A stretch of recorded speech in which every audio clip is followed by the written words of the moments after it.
2:15 p.m. Wednesday, July 13th. In compliance with Public Law 24-109, Guam Ancestral Lands Commission published the public meeting announcement for Wednesday, July 13th, 2022 in the Guam Daily Post on Wednesday, July 6, 2022 and Monday, July 11, 2022. Director, roll call. Thank you, Mr. Chairman. Chairman Eclavea, Present. Vice Chairman Laguatnia, Stigia. Secretary Treasurer Cruz, Here. Commissioner Camacho, Here. Commissioner Orlino, Here. Commissioner Rios, Here. Commissioner Wessling. And Mr. Chair, Commissioner Wessling sent a text in a few days ago that she'll be off island from July 13th today through July 19th. So she will not be attending today's meeting. Mr. Chair, you have a quorum. Thank you, Director. Okay, we'll move on to item number 3, approval of minutes.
Mr. Chair?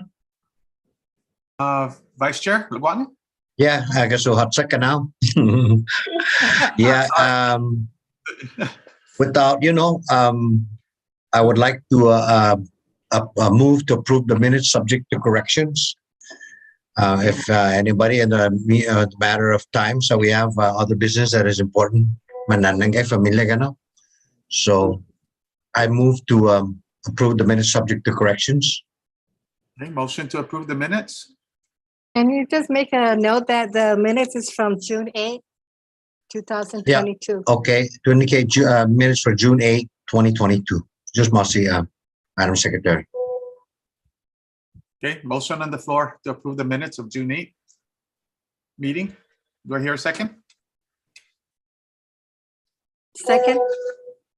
Seconded by Commissioner Cruz. All in favor? Aye. Aye. Aye. Two. Any nays? No nays? Motion passes. Okay. Another motion, Mr. Chair. I would like to move to amend the agenda. I'll move up the title hearing. So let that would be first on the agenda. If the director does not mind, that we get them, we settle important matters at this moment. Okay, Mr. so Vice Chair, I do not mind, and Mr. Chair, I actually recommend the Vice Chair's motion. Thank you, Mr. Director. You're welcome. yeah, and his motion is basically to move the title hearing, item number 6. It's gonna move up and it's gonna be ahead of the item number 4, Executive Yeah. Director's report. Okay, so all in favor? Yeah. Aye. Aye. Okay. Do we need a second on that, Director? Yeah, it needs to be seconded. Yes. Okay, Yes. seconded by I second Commissioner it. Lino. Yep. Seconded by Commissioner Lino. Okay, so all in favor? Aye. Aye. Any nays? No nays. Okay, so we're gonna move up to item number 6, title hearing. It's gonna come first. So Yeah, I believe, Mr. Director, that through this process that we've reviewed, I believe that we, The tip? yeah, do we need to have call the announcement from the secretary, or we just go directly with our presentation with Joey? We'll go through first, and the chair will give the notices. We have set up a protocol. And, Mr. Chair, would you like to begin the title hearings, and we could begin based on our protocol that we've established? yeah, the way on the new protocol, I see that you're so basically you're gonna begin the title hearing, Director. Yes, and, but I don't believe I need to go through a roll call. I've already done that. Okay, so from what spot? I'll just start. I'll just take over from here. Okay, I just confirm now that, Mr. Chair, that ancestral lands now is in session for the purpose of the hearings and applications for ancestral lands claims. And Mr. Chair, there are 6 commissioners present. You do have a quorum. Mr. Chair, I turn it over to you. Okay, very good. So I am going to read again from the protocol. The notice of the title hearing was actually published on Wednesday, July 6th, 2022, and on Monday, July 11th, 2022. I believe that's in the Guam Daily Post. Am I correct, Joey? Yes. Okay. The hearing procedures are simple. The commission will call each application. The applicant will present his or her evidence. Questions from the commissioners will be entertained. The public will be allowed to make a statement on the application being heard. The commission will take a vote on the application today or take the application under advisement and vote later. Then we start all over again with the next application. Director? Yes, and Mr. Chair, this is also a reminder that later in our process, the applicants will be charged for the deed recordation payment, and that is $25 per deed plus $2.50 for each affidavit, for a total of $27.50 per lot, and can be a personal check or money order payable to the Treasurer of Guam. Applicants need to provide this payment at the deed signing ceremony. Okay, Mr. Chair, Okay, so just Masi, Director, thank you. you're welcome. Okay, so we're going to continue the title hearing. So the title hearings for lot number 429-2, Municipality of Asan. The release parcel is within Asan Annex, Parcel 2. The ostensible landowner at the time of taking is Joaquin A. Limtiaco. So, 1 second here. Is the applicant present? Yes. Okay, who is bringing the application? Antonio Letiaco. Okay, who is bringing the application? Antonio Letiaco. Okay. Is anyone acting on your behalf or is anyone assisting you? No, We would like Joey. we would like to with Joey Leon Guerrero to assist with the presentation. Okay, so Joey, our land agent is going to assist you. Okay, Madam Secretary? Asked Caitlin to have additional one that you want to seal the documents first. Okay, Madam Secretary?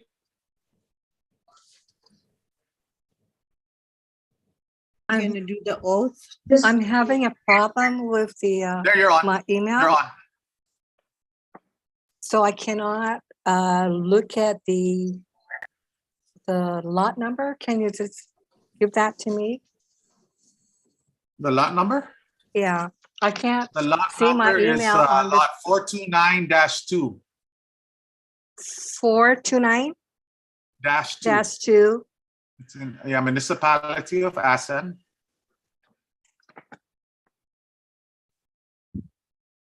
The ostensible landowner at the time of taking is Joaquin A. Limtiaco. Okay, so who is presenting the application again? Well, the family's here and Joey's going to be representing them. He's going to facilitate the hearing. Okay, so who is making the oath for this application? You're gonna do the oath. Do we still need to make the oath, Joey? Yes, I believe Antonio Limtiaco, you're going to take, are you both going to take the oath? Yes, Okay, so for the record again, please repeat your name. Can you please repeat your name And raise your right hand, please. and raise your right hand? Thank you. Antonio C. Letiaco. Do you solemnly swear that the testimony you will present today will be the truth, the whole truth, and nothing but the truth? So help you God. Yes, Thank you. Is the person with you going to be testifying also? this is my wife, Carmelina. I'm just assisting. She's assisting me.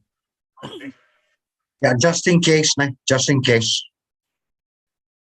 So, Melania played on, just do an oath as well. As we not Okay. been normally doing that, you know, when the representatives are there. Because it's going to be on record. For the record again, please repeat your name Raise your right hand. for For your wife. The It's for your wife. wife. Even, Oh, you. okay. yeah, my name is Carmelina A. Limtiaco. Do you solemnly swear that the testimony you will present today will be the truth, the whole truth, and nothing but the truth? Yes. Thank you. Okay, just just for notice, this is our, for all involved here and listening and participating, this is our first title hearing on virtual video on Zoom. So just try to bear with us for any lag or inconsistencies at the moment. But okay, Joey? Okay, so I'll start my presentation and I'll share the screen now. I just want to make sure, can everybody hear me? You're a little muffled, Joey. Just a little Yeah. bit muffled. Okay.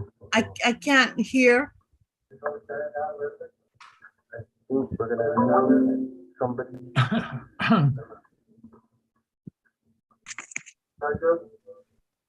Okay, how about now? Better? I think that's better. I think that's better. Try again. Okay, test. No, you're a little low though. Can you bring up the volume? Oh.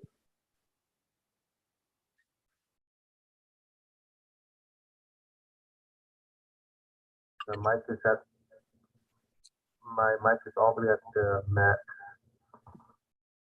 I think that'll do. I think it'll work. Okay, Okay, continue. okay, so I'm gonna share the screen.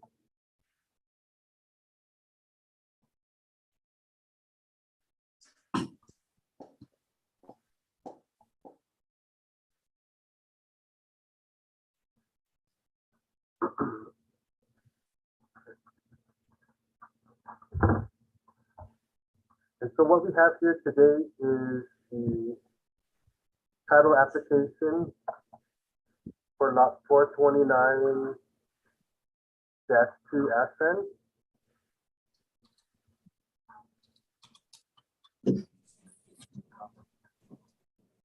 And we'll start off with Exhibit A. Exhibit A, we have the ancestral title and compensation application of Antonio Castro Limpiaco, he is the son of Joaquin A. Limpiaco. This was submitted on August 31st, 2021, and it was received by myself on January 10, 2022. The next document is the affidavit of the applicant. And the affidavit,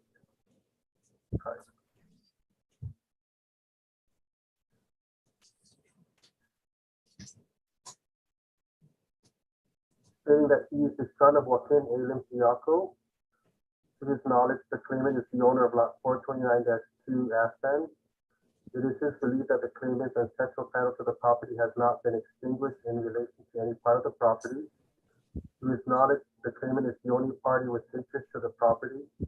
Attached, he provided 2 incorrect copies of documents evidencing his heirship to the property.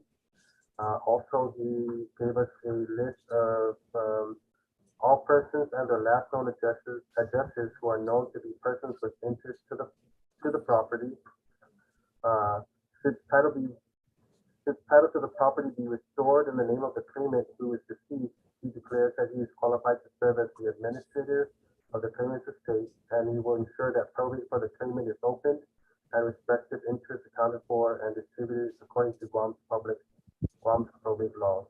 And this was notarized on August 30th of 2021. And behind the affidavit is Mr. Antonio's birth certificate. And then we have a copy of the California death certificate of death of Joaquin A. Limpiaco. Behind that is the family tree of Joaquin A. Limpiaco.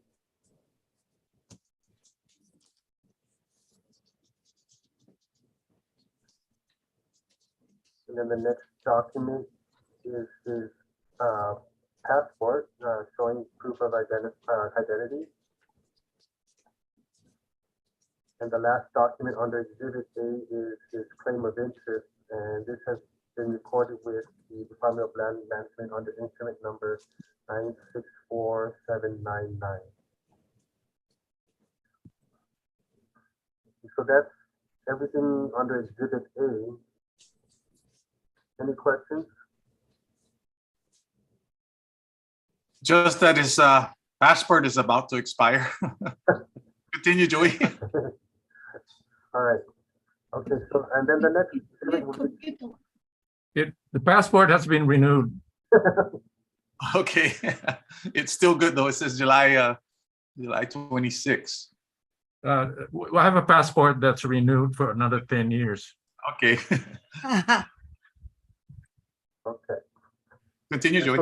All right, so the next document is Exhibit B, and Exhibit B is proof of ownership prior to condemnation. And for that document, we have attached the 1941 tax roll for Aspen Suburban, and the recorded owner is Linciaco Joaquin A. for lot 429 Aspen. So Linciaco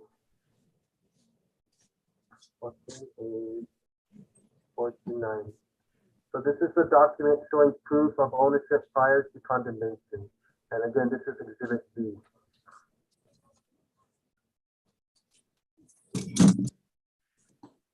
The next exhibit is Exhibit C. And Exhibit C will show who the owner, who the property was condemned from. And what we have is the District Court order and judgment on stipulation under civil case number 7-50 for the taking of lot 429-2 Aspen, owned by Joaquin A. Linciaco, and also setting aside the sum of $1,140 for the fee simple taking. And so this is a 2-page document. So I highlighted here the important information, the civil case number, lot number, the landowner, and this is also on the second page is another document showing proof of ownership. So this is referring to certificate of title number 598, document number 12487. 847, I'm sorry.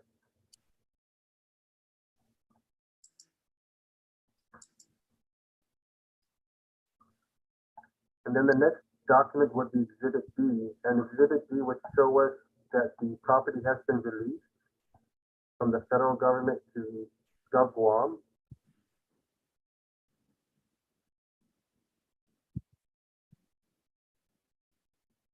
And so this is a copy of the quitclaim deed for Aspen Annex Parcel 2 by and between the United States of America and the government of Guam, for recorded under instrument number 623928.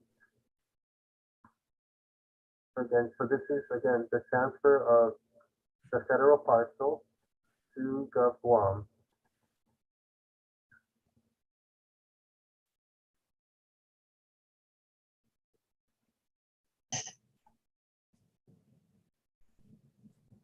And then the next exhibit is Exhibit E, and we'll show that that same parcel was then transferred to the Guam Ancestral Lands Commission.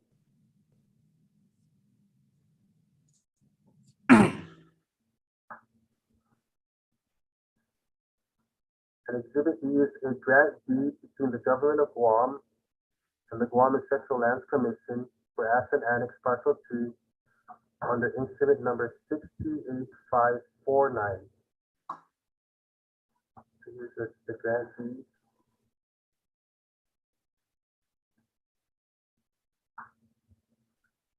And within this grant deed, they also include several parcels. But the parcel that we're hearing today is Aspen Annex Parcel 2.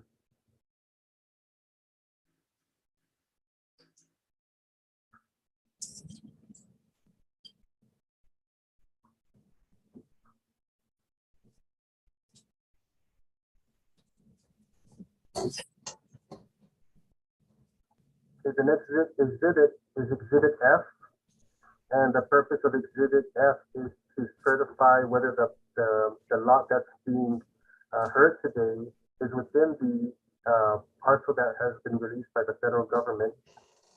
And so we have a surveyor certification for lot 429-2 Aspen from Elmer M.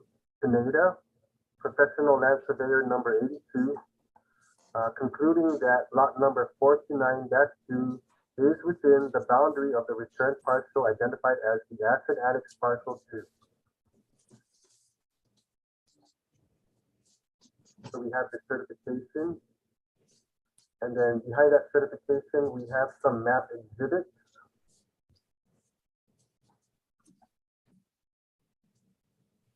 So this is the property that was condemned under Civil Case 7-50. And these are all the lots that were involved in that taking.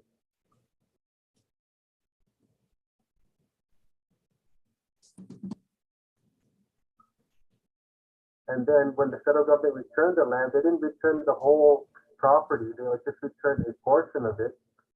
And so the portion that was returned is shown here as lot number 462. And so within this lot 462 is lot 429-2.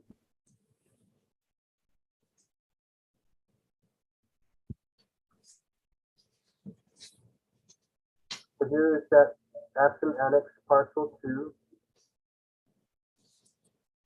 And then here is the original lot.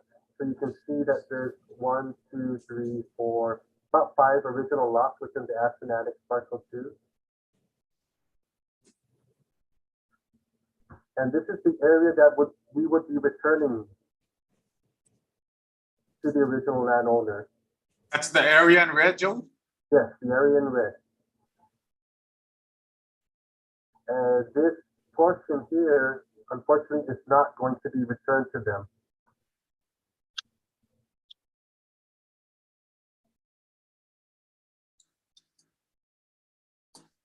Is there a reason why?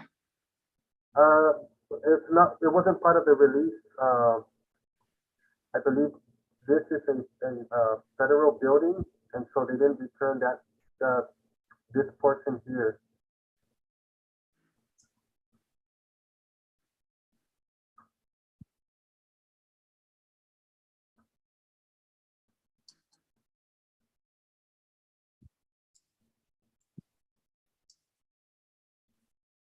Okay, very good. Very good, Joey. Okay. All right, and then I'll proceed to the last exhibit, Exhibit G. And Exhibit G is the abstract of title from Cattle Guarantee of Guam for lot 429-2 Aspen. And this is the history of the property. It's just a 7-page document.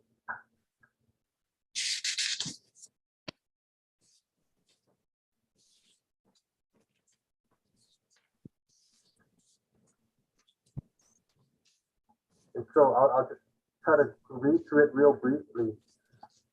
So originally, the lot was part of estate number 646.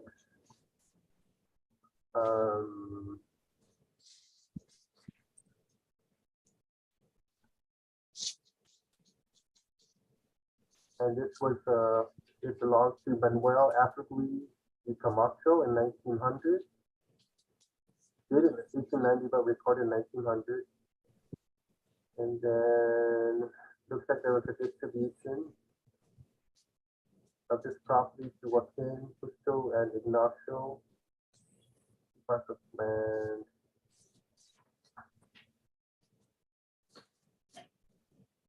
So there's a transfer to these individuals, and then from these individuals in 1904, it went to, I'm sorry, Manuel Pena, also in 1904. And then in 1905, it went from Manuel to Antonio Rinciaco y Cajito.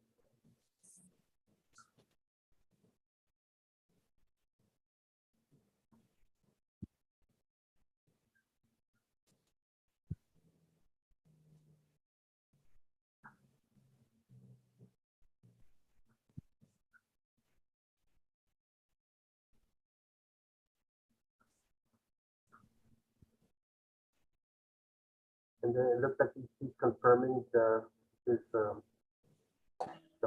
confirming the ownership of the property. And here's the distribution for lot 429-2 to Joaquin A. Limpiaco.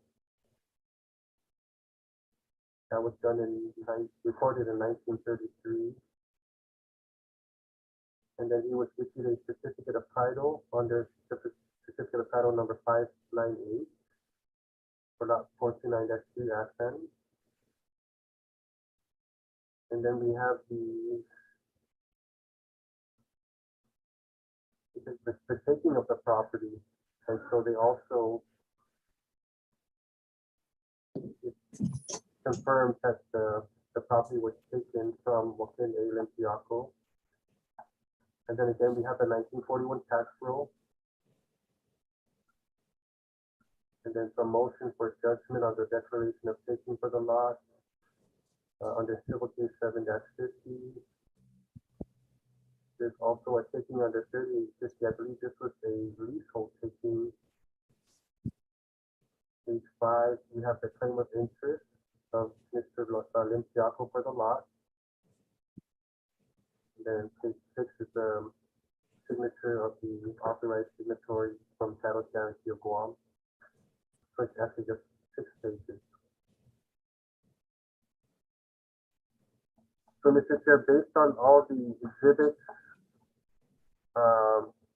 submitted, the family would like to request for the approval of their application to return lot 429-2 Aspen to the estate of Joaquin A. Limpiaco. And that concludes our presentation. Jus Masi, Joey, thank you very much. Do we have any questions from the board?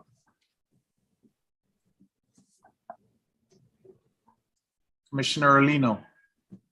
Okay, the ostensible landowner, the time of taking is Joaquin A. Limpiaco, and the claimant is Joaquin C. Limpiaco, the son, right? Antonio. And Antonio, I'm sorry. Antonio A. Limpiaco is your dad? Antonio C. Limpiaco. Antonio C. Yes. Antonio C. Limpiaco. is the owner of lot 429-2. Is that right? No, that's Joaquin. That is Joaquin.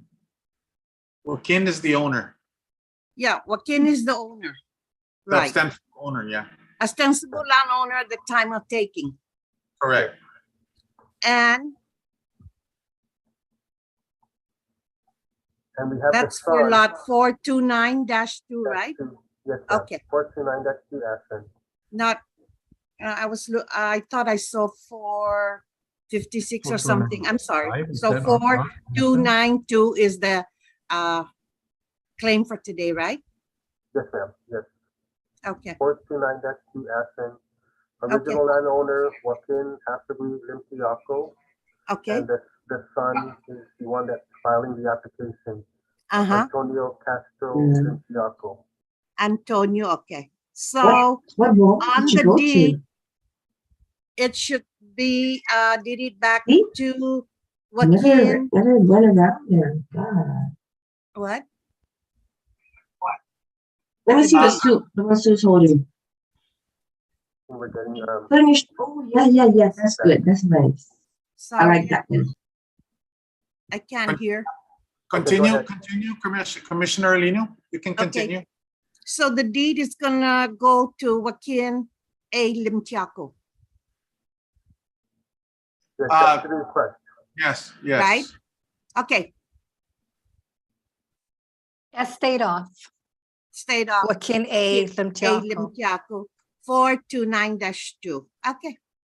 Okay, any other questions? Thank Commissioners? you. Vice Chair Lavanya? Just Mr. Chairman and Mr. Director, without further ado, I would like to move to approve the application for lot 429-2 in the municipality of Asan within the ASAN Annex Parcel 2 with the ostensible owner of Joaquin A. Limtiaco, based on the evidence presented by Mr. Joey Leon Guerrero, Guam Ancestral Lands Commission land agent, based on the application exhibits and evidence from A, B, C, D, E, F, G. Yeah. Anyway, I was gonna tell you. And that is my motion, Mr. Chair. Okay, do we have a second? You know the passage you bought? Surely no. I think it was Costco. Okay, Commissioner Cruz, in the motion. They're really Discussion real comfortable quick. and Any other questions from the board? Any other questions? Just want Okay, Joey, to I just- comment. I just okay. want to add something to make Commissioner- sure that it's awarded to the estate of Joaquin A. Limtiaco. Yes, the ostensible owner Okay. to the estate. Joey, I have one quick question. I noticed on the information you gave, I think it's exhibit, I think it's D or E. There was a lease on the property. Was that Gulf Guam leasing it from the federal government or something? And then they were reserving a roadway there or something? It looked like something with a school or something. I just glanced over it. Is that an ongoing lease, or was that? Did you notice that lease? Oh no, that wasn't a lease. But you're referring to this? No, there was where else? Here.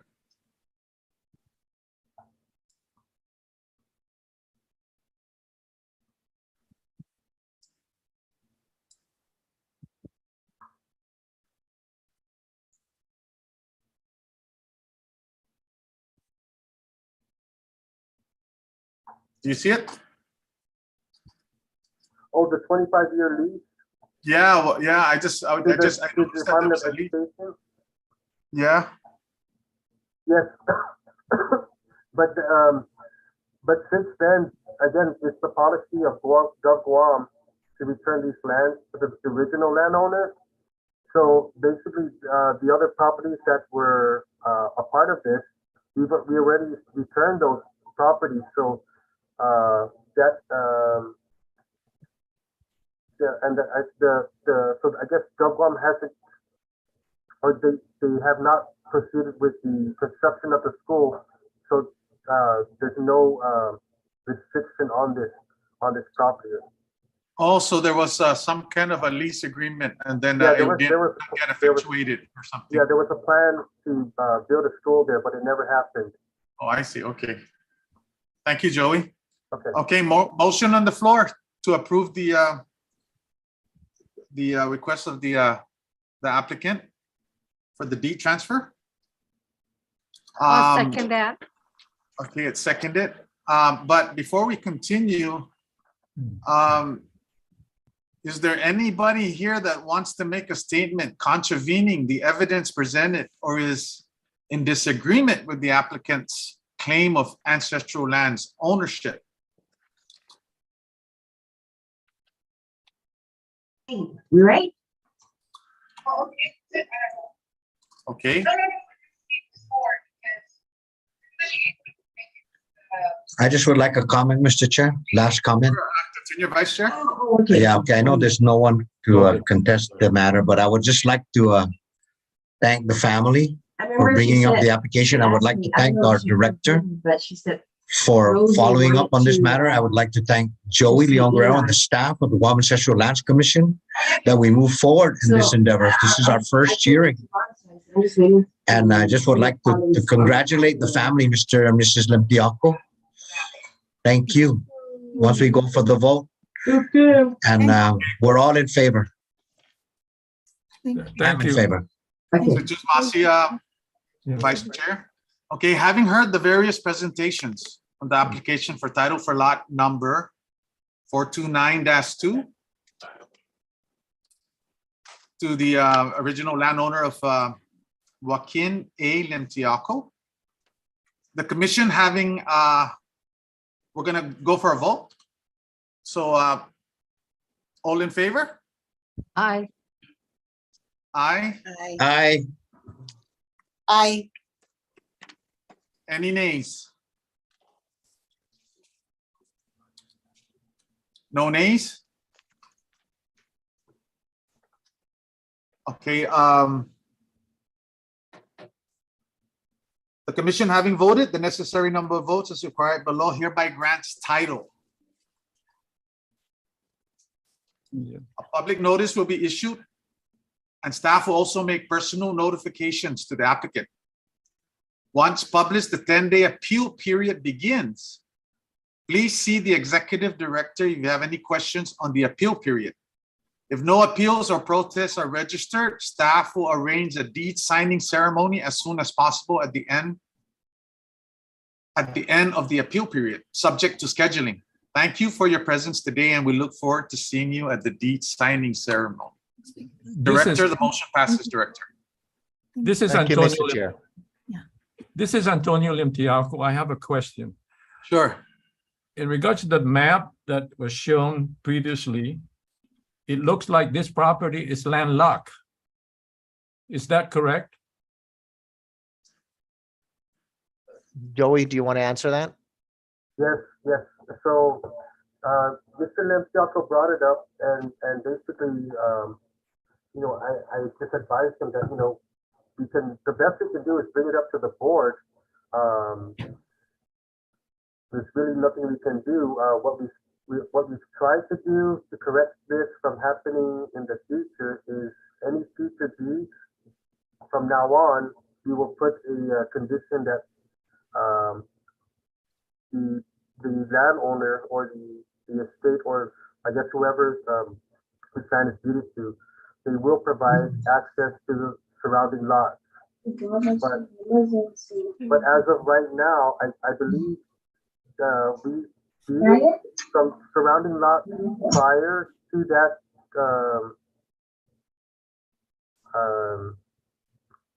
I guess that policy. So the only thing I can think of or what the family would have to do is to work with the surrounding neighbors and see if they can provide access to them. But right now, though, unfortunately, the board cannot do anything at this time. So those parcels surrounding the property, are those are not released, you're saying, right, Joey? No, they were already released. And have we given back the titles to those? Not Yes. yet. Yes, we did. This is, I believe this is the last lot within the Ashland Annex Parcel 2. Okay, and you are aware that we put stipulations in the deed regarding That's other properties being landlocked? correct.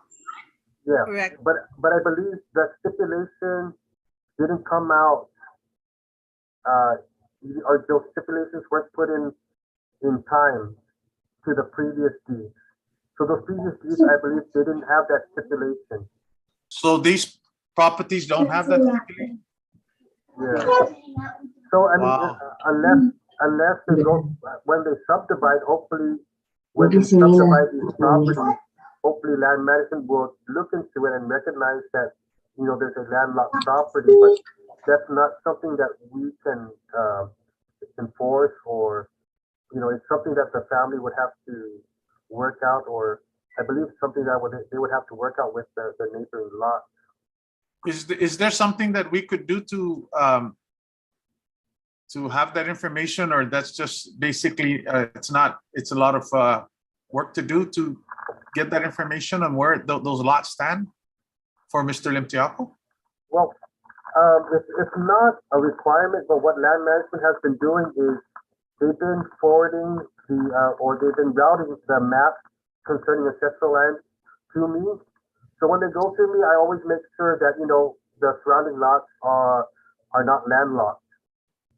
So, I mean, that's the best we can do is I can be, on the lookout. So if or when the surrounding or the neighboring lots submit their maps for approval, I'll make that notation to the survey division to see if they can have the family provide access to these. I that- see. To these So, landlocked properties. okay, Mr. Limtiaco, given the information you have right now, you can get in touch with us, get in touch with Joey or the director, and keep us informed on just exactly if there's some due diligence I think that you would need to do regarding your property. But I don't think I think your situation is pretty good. But I'm not going to guarantee it. But you need to do some due diligence on the property because Joey's the main, really the guy that can really keep the board informed and help you facilitate your access to your property. And if you have any more, if you need help, come directly to us, and we'll see what we can do. Well, that's all you can do. So Then talk about this one. I just happen to be the owner of lot number 429-5. Dash REM dash one. In the same area, Yes, Dash REM. 429-5 REM. That's one. which is that, Joey? Joey, which is that? Well,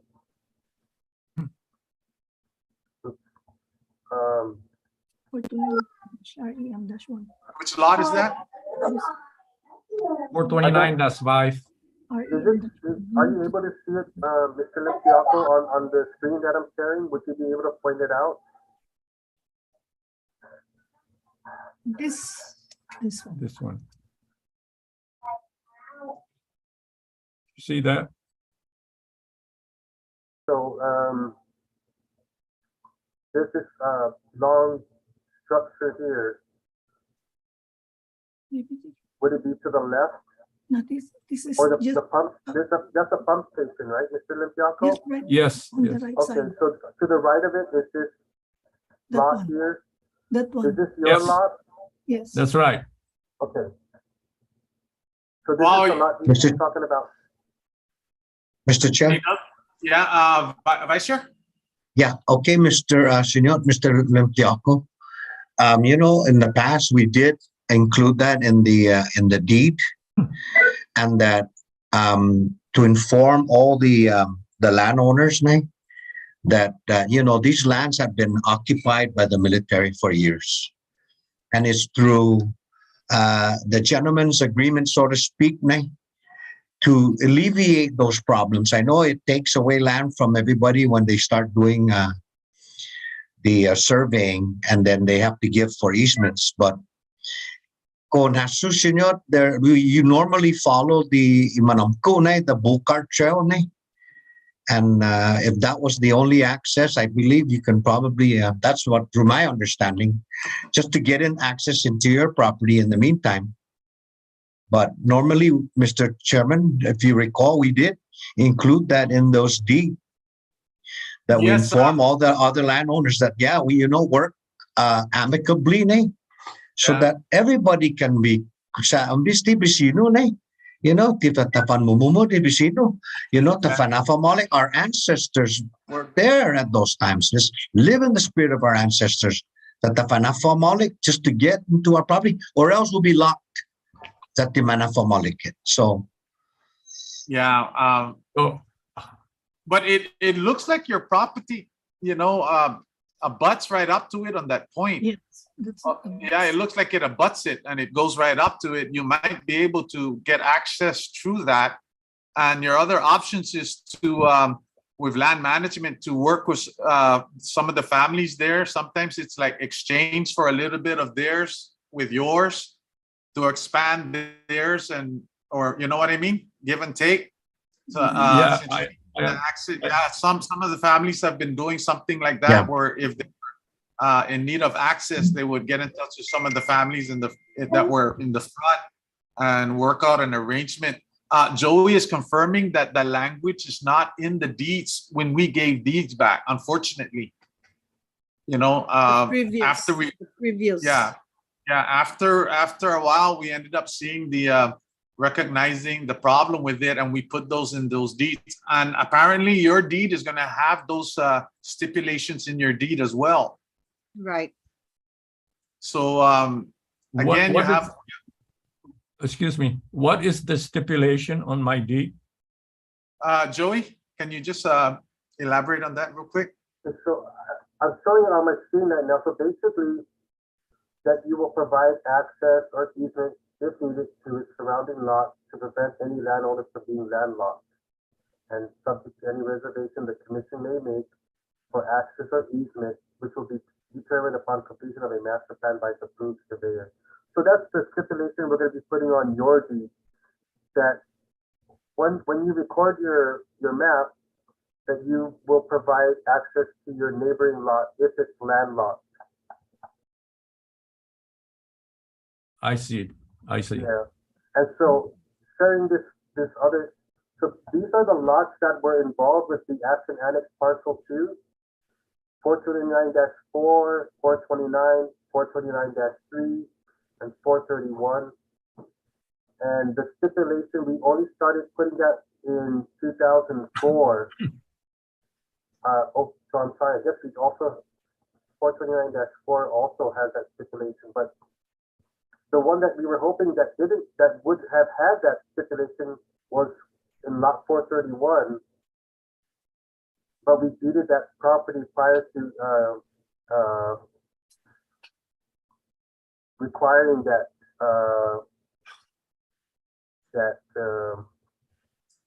I guess what the board is wanting to provide access to the surrounding lot. Okay, let's say that I approached the owner of the adjoining lot, and because they're relatives, and no relative of mine really like me, Okay. and they refuse to grant access to 429-2. What happens then? I mean, we're completely landlocked. Well, in your situation, it looks like you have. It looks like you do have access with your property. It looks Yeah, like but- you do. That's correct, but I don't know how wide that access. That abutment, that one there, Does Joey know? that one. No, I don't. And that's the unfortunate thing is, you know, the board has always been returning these lands subject to survey. And that's why, and that's how they came about with the surveyor certification.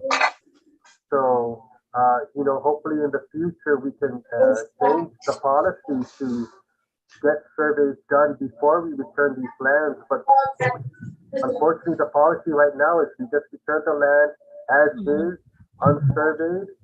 And, you know, that's the process, how it is right now. So what's on the property, we don't know. We haven't done any site inspection. Where the boundaries are, we don't know. You'll find that out once you get the property surveyed. Okay, all right. And then we will have it surveyed, of course, but after the survey determines that it is not sufficient, adjoining lot, what happens then? So again, our advice I mean, is, it'll be foolish for me not to grant access to 429-2 simply because we have 429-5. In the event that 429-5 does not allow, let's say, a vehicle to enter 429-2. How big is that? And I don't want to go through the expense of having the property surveyed just to find out that I really do not have access to 429-2, although I own 429-5. You know what I mean? Mr. Chair, Vice Chair? Mr. Limtiaco, Yes. are you familiar with that property by any chance when you were growing up, was there any of your family that was raised up during the time prior to the war or after the war? With the Well- bull cart trails by any instance? Usually they leave tracks there. And there's usually a bull cart trail there that it's an understood agreement, gentlemen sort of deal sa sangan, just to get in. Do you recall that by any chance? No. Okay, Still has to maintain. you're not sure, right on. And Joey, you don't know if there's a bull cart trail there, existing bull cart trail. I don't see one on the, I can, if you want me to share the screen again, but I don't see one on the map.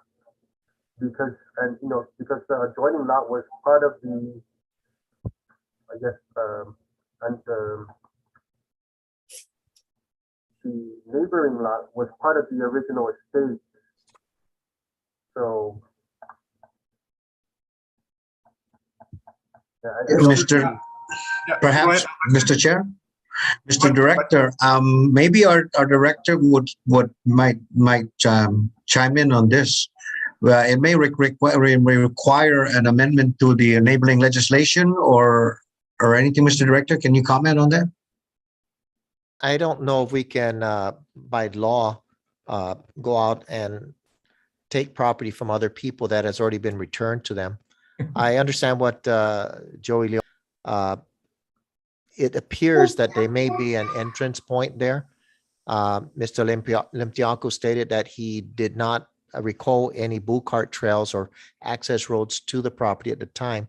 The other option I see is doing a land exchange with his neighbors to gain access. That's a possibility. But as far as making changes to it, I know there's an issue with landlocked properties, but I'm not aware of any laws that allow us to go in and take properties from other landowners to grant access. But it was a mere fact that these lands had been occupied, and by virtue of returning it under our jurisdiction, we should have allowed some sort of exemption because it Yes. falls under us, and that for mutual understanding for them to utilize everybody's property that we return back to them. Something, It's- should be placed in there to Yeah. allow and them. So it's useless if they don't have that access. Yeah, I understand, but that's why I understand that the stipulations were included in leases once that became realized. But for properties prior to that, it was not, that stipulation was not included in the deeds. So Right. that is problematic at this point. Mhm. We'd have to research it and check with legal and see if there's any option to do anything about that. But at this point, I can't give any options to you. I can't provide any options. I like to also point out something very important. When we first took over back in 2002, when we started in the commission, it was brought up, but a lot of the landowners, particular activists, I'm not going to name names, but a lot of them said no. They were adamant about give the lands back and let the landowners, deal with it, Exactly. and I recall it very, very clear. And these were prominent activists, and there was no objection. Nobody was, said anything against it, but we knew something was, it was potential problems which we're seeing. And then eventually we had to, later on, it took maybe a few years for us to make the policy of adding those stipulations in the deeds. So unfortunately, it looks like your property, is subject to what happened in the past. We couldn't help it. This is a live and learn process. So hopefully you decide to, survey your property, and you can, survey your property and everything's fine. Or, as the director said, working with your relatives, apparently they're your relatives, and some land exchange, if it comes to that. We're just, unfortunately, this is where we're at with it. And I've got friends of mine that are landlocked for even prior to ancestral lands. They can't build on their properties. This is prior. This is not any federal return, nothing. They're just landlocked. They can't get a mortgage. They can't build on that property. So yours is not a, an isolated case per se. But the hope is that you got that piece of property that's abutting it. Yeah. Mm. Yeah, Just that's That's where we're good. at. That's where we're at. think- You'd I have to at think- least, my advice for you is to do some diligence on your property. See if you can get it surveyed and then find out exactly how your property looks, the points and how it matches up against the property you have. And if not, if it's still good, you could still, even though you could do it with your property, you could still approach your other relatives and work out a land exchange if you prefer it that way with direct access. That's Marine Drive, I see. Mm-mm. Exactly. That's the reason Okay, why. so that's where we're at right now. But Commissioner Lino, I'm sorry, your hand was up. Commissioner Lino? Please inform Mr. Limtiaco that the previous landowners, that previous returns are still in the same mode. They're still landlocked, and at this point of time, our hands are tied, and we cannot undo that for him. Okay. Yeah, I understand. Mm-mm. It's not that you can come back after you do the survey and you still got the situation. Get in touch with the commission and let's look at it further. Mm-mm. But immediately, the best option is you have access with your property in front and land exchange. Yeah. And if that doesn't work, let's see what other options there are. But it's very, very minimal if there's any process without Okay. All the right. government condemning somebody's Right. property. My immediate intention is to have it surveyed and see how much of a access to 429-2 from 429-5. We see how much of an access that would be, or how maybe a semi can get in there. Yeah, go ahead. Mr. Limtiaco, keep us abreast, keep us informed Oh, and on your progress. I will. This is not the last time we're gonna meet. Yeah. In the meantime, Mr. Limtiaco, congratulations. Giuseppe Congratulations. Manaliat got to get deed signing ceremony. Okay. Basta okay. Quintusi Governor, si Magahoga, the sea of the Manapo na Judao. Lana sa umbota pa na ni. Oh, yeah, no, it's na set me pogu aprobetsa mentrasia manasisinya. It's Yeah. Okay. So, Okay, congratulations. Thank They you. Bueno. just must say, Mr. Limtiaco. all right. Thank Okay. Very good. Okay, thank you. All right. Director, we move on the agenda. All right. Sige, sir. Yes, Mr. Chairman. So would you like to proceed with the director's Does report? anybody need to take a short break or something? Yes, please. And I believe 5 our minutes? vice chair needs to leave soon. Can Uh, William? you need to, Vice Chair? Are you Yeah. okay for 5 minutes? Yeah, I requested, I sent you a text, Mr. Director. My brother and I is not doing well. He is at his last breath right now. So we're all Sorry. meeting up there. We're all heading up to the hospital. Ano? Yeah. Okay, Oh, my brother Andrew. Oh, so sorry. You say goodbye. Okay, Okay, so thank you. Okay. you want to just We're continue? praying You for you. Adios. want to take a break? Yeah, you guys can continue because it's still, still quorum. Yes, we Thank still have a quorum, Adios. Mr. Chair. Okay, Yeah, So Thank we'll you. just continue, 5-minute break, 5 minutes. yeah. Thank you. It's 3:18. We'll be back at, 3:23? Yeah, 3:23. Okay, está. Thank you, we're on Mr. break. Chair. We're on break.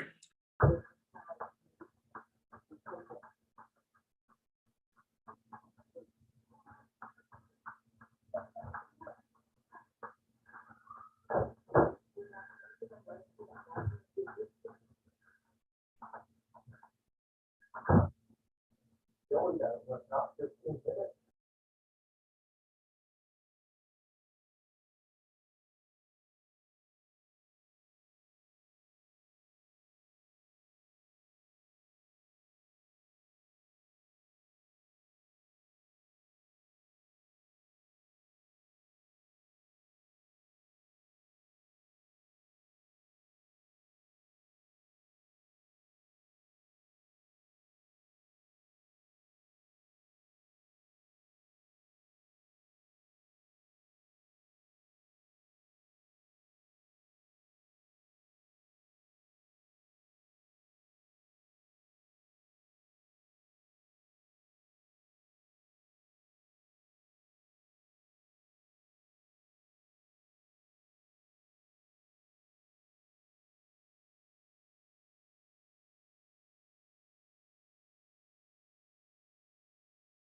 Mr. Chairman.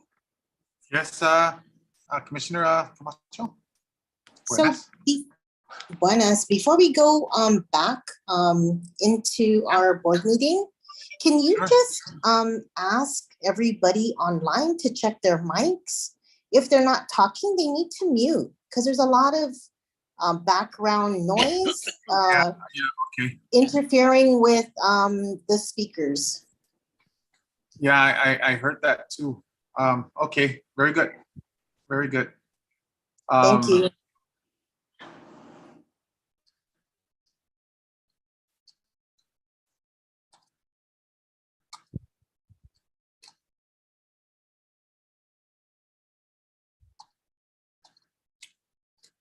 Is everybody back? It's 3:30 at the moment.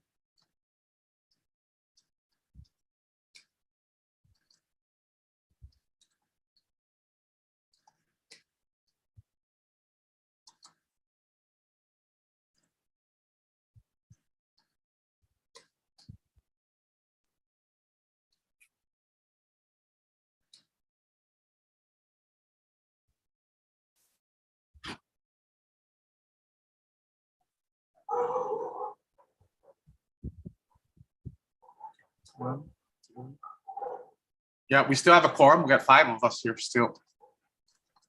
Yes, Mr. Chair, we have 5 commissioners present, so we still have a quorum. Okay, we are going to reconvene our meeting. It's 3:31. So, Director, I guess it's your progress report, your executive director's report. Yes, it is. Okay, thank you, Mr. Chair. Okay, the following are the updates for the Guam Ancestral Lands Commission. First on the list is Mr. Andy or Antolin Andy Mendiola is now employed here at the Guam Ancestral Lands Commission as a Land Agent 1. Awesome. He's great. He's on a limited term appointment effective June 6th, and that's for one period of a year, for a period of 1 year. But for approximately 2 years under the supervision of Joey Leon Guerrero, Andy is trained here at the Ancestral Lands Commission for this position through the Department of Labor's Senior Community Service Employment Program. And Andy, I've seen, sets high standards for himself, and he's able to achieve them. So it's been a pleasure working with Andy, and we're very happy to officially welcome him on board. So welcome aboard, Andy. Awesome. Congratulations. Okay. And next is the Governor's Summer Youth Employment Program. This is a 6-week program which began June 20, 2022, and will end at the end of this month on July 29. The participants in this program must be between the ages of 14 to 17, be a resident of Guam, and capable of completing 30-hour work weeks. The program provides our island's young people the opportunity to participate directly in our government and explore the potential of our future in public service. The 3 summer youth interns assigned to the Guam Ancestral Lands Commission are assigned to inventory and organize the John Bond and client application files, similar to the files we just saw were used during the title hearing. Our interns are, so first off will be Maria. Maria, there she is. You see her on the screen. She's Maria Conchita Laksamana, Academy of Our Lady. She's an incoming junior. Then Magahid Jackson. Magahid, please move forward so we can recognize you. Magahid Jackson. He's from Teason High School. He's an incoming junior. And Javier Taminglo. Javier, there he is. He's from the John F. Kennedy High School, and he's an incoming senior. So welcome aboard. Welcome. And because we also have our summer interns here, and we had an invite to participate in the parade, our interns, along with Kathy and others, decided that I'm not sure if Ancestral Lands ever participated in the Liberation Day parade. This will be the 78th Liberation Day parade. We decided that we're going to enter it. There's no charge for entry, but we plan to use our vehicle and put a banner on it to recognize Ancestral Lands Commission, so people out there know who we are. Our summer interns are going to join us. But Wow. we'd like to get we would like to get our vehicle detailed. So that's another proposal Kathy will bring up later of you to approve at least some funds, a minimal amount of funds to detail the vehicle. It's been in heavy use over the last few months. So we should get it cleaned up. But yes, we are going to be entering, Ancestral Lands will be represented at the Liberation Day Parade this year. Wow, So very good. I'm not sure, is that a first? Because it's a first since That's a I've been first. here. That's a Okay. first. So there's a lot of firsts that we're accomplishing. So our interns are way prepared for that. And hopefully we get to come in together before their last day on the 29th for all of us to get together so we could all meet them face to face. They're a great group of people, young people that are going to be our replacements one day. So moving on. We received notice that the Guam Ancestral Lands Fiscal Year 2023 budget hearing will be held Tuesday, July 19, 2022 at 2 p.m. at the Guam Legislature Public Hearing Room. The Commission's FY23 budget request is for $498,722. $408,553 of these funds will be funded by the Guam Ancestral Land Survey Infrastructure and Development Fund. And we're asking that $90,169 be funded by the general fund, as was recommended by Senator San Augustine during a public hearing we had on bill number 22536, which was an act to appropriate $90,169 from the general fund, which would come from the old Fund 309, which was the Hagatnya fractional lots. And the reason for this, that he recommended these funds be used, and he advised us to include this in our budget, was to increase our funds so that we could hire 2 land agents and purchase necessary equipment to preserve our important public documents. Okay, the last part of my report deals with the Technical Assistance Program, or what's commonly known as a TAP grant. The Office of Insular Affairs, that's the OIA, awarded the Guam Ancestral Lands Commission $185,301 in the Technical Assistance Grant for our IT infrastructure upgrade and modernization project, as is detailed on our proposal submitted March 24th of this year. The grant award period is from June 1, 2022 through September 30, 2025. The grant project manager, our local project manager, will be Kathy Bloss, who is also our special projects coordinator. And the OIA grant manager for this project is a federal employee named Haley McCoy. She'll be the grants management specialist, Office of Insular Affairs, Department of the Interior. So thank you for the opportunity to present this update. Let me know if you have any questions or need further information. Joseph Mahasia again, Director, for your report. Any questions?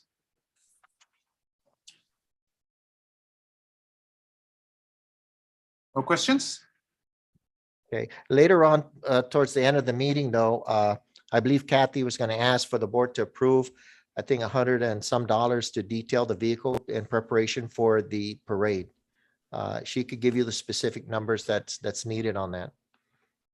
Okay. Okay, shall we wait for that? We'll wait for that to the end. It's up to you, Mr. Chair, if you'd like to handle it now. It's a Yes, minimal amount. Let's Kathy? take care of it right now. Let's take care of it now. Kathy, what's Unless the there's exact any amount objections. needed? The exact amount needed for the detailing of the vehicle is $170. Okay. So that will come out of what fund? The SID fund? Yeah, Or the the, SID, from the checking account, which is part of the SID account. If there's no objections, can we get a motion?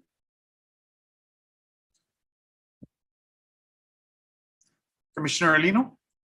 Okay, we'd like to make a motion for the commission to approve and authorize the amount being requested by Kathy Blas for the detailing of the vehicle for the purpose of the upcoming Liberation Festival. Okay, and the amount she requested was $170. Okay, Okay, so a motion on the floor by Commissioner Orlino to approve the request for 170 for the detailing of the vehicles. I'll second that. Okay, second by Commissioner Cruz. All in favor? Aye. aye. Aye. Any nays? No nays. Motion passes, Director. Thank you, Mr. Chair. Thank you, commissioners. Agamas. Okay, let's move on to the next item on the list here. Would be The old Gita. business? No, Gita progress report. Gita Yeah. progress report. Item 5. Welcome, Gita. Welcome. Good afternoon, Mr. Chairman, Mr. Vice Chair, and all commissioners of GALC. Along See you with, again, Tony. how are you guys? Pretty good. Buenas, Mike. Buenas. Along with the GALC Director Birch. Along with me is Ms. Mary Camacho, our supervisor, Mr. Mike, who's our project manager, and also our new employee, which is a program coordinator, Ms. Megan Obispo. Along with us too is Ms. Jennifer Cole, will be representing Northern Market later on. My name is Tony Ariola. I'm here to present to you the Gita Monthly Progress Report dated July 1, 2022. And the following is our progress report on Gita's efforts to manage land bank trust properties as required by Section 1 of the MOU between Gita and the GALC Land Bank Trust.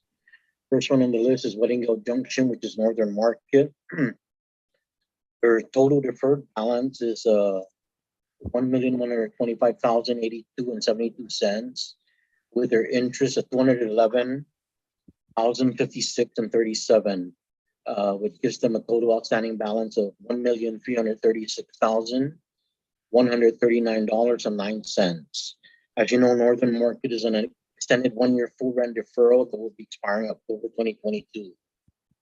Second one on the list is Abra Harbor Parcel 1, which is the quick space tenant.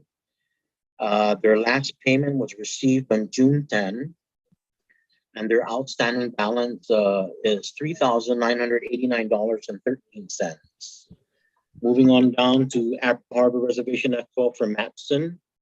Their last payment received, actually there's a revision here. This report was submitted on July 1. But Matson made a payment on July 5th, and their current outstanding balance used to be $55,466. Now it's down to $27,733 because of this payment that they made on the 5th. The next one on the list is Transsteel. They're on a month-to-month tenancy, and their payment plan is from May 2021 to present. The last payment we received on July 1 in the amount of $600, which leaves them outstanding balance of $9,100. The Tanguistan Cable Landing Station Digital Route 3 AT&T. The tenant makes regular monthly payments via electronic fund transfer at the beginning of every month. They made a payment on July 5th, and their outstanding balance is $0. There's a revision in that where it showed $22,939 and $0 because of the July 5th payment. Polaris Point, Smith Bridge. They're on a limited term license agreement that expired June 30th. We made a site inspection on the property on July 1, and it's in original good condition. We'll be talking about that tenant later on. More information to come. On Law 10155, which is the Farmers Cooperative Association, Gita sent a letter to farmers on May 17 requesting the following. Their lease payment for year 2021. We're still pending payment as of July 1, 2022. We also sent a request for financial report for calendar year 2021 to determine the amount due for year 2022. We are still pending their response and the request as of July 1. We have the farmers representative, Katrina Reyes, stating that they are still pending the response from DRT regarding their nonprofit status. And she gave us this information in June 28. Moving on down to Guam Environmental Protection Agency, they make regular monthly payments via electronic fund transfer before the end of the month. EDA sent a notice of arrears as well as a statement on June 22, 2022. The last payment was received on June 6, 2022. The latest response from Connie of JE, their administrative services officers, they're still reconciling their accounting records that they sent with their statements with the bill invoice. And once they reconcile that, they're going to get back to us as far as when they'll be making payments. The next one on the list is Department of Public Health, Social Services, the WIC program. EDA also sent a notice of arrears and statement on June 22nd. The last payment that we received was on June 13, 2022, with a lump sum of $25,200 that covers 3 months rent. Okay, moving on down to other items, which is RFP 21-011. This is for the lease and development of Land Bank Trust property, which is the Polaris Point property. Mike Cruz will be presenting more info on this RFP after this report. Now, the last one is the 3 house lots in Pizan, lot 5175-1 and lot 5182-1 REM. We are still conducting ongoing research for the highest and best use of the property. And based on the research and the information that we gathered, the properties are not affected by the Pizan roadway project. This concludes the EDA monthly progress report. If there's any questions, please let me know. Thank you. Thanks for presenting this report. So just Masi, Tony. Any questions from the board before we move on to Mike Cruz?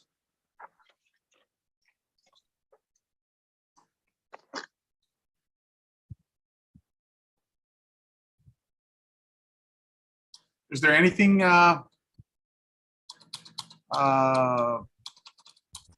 regarding the wedding gale lease?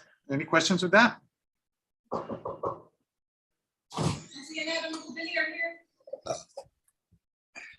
Okay, let's move on. No questions? Mike, you may continue.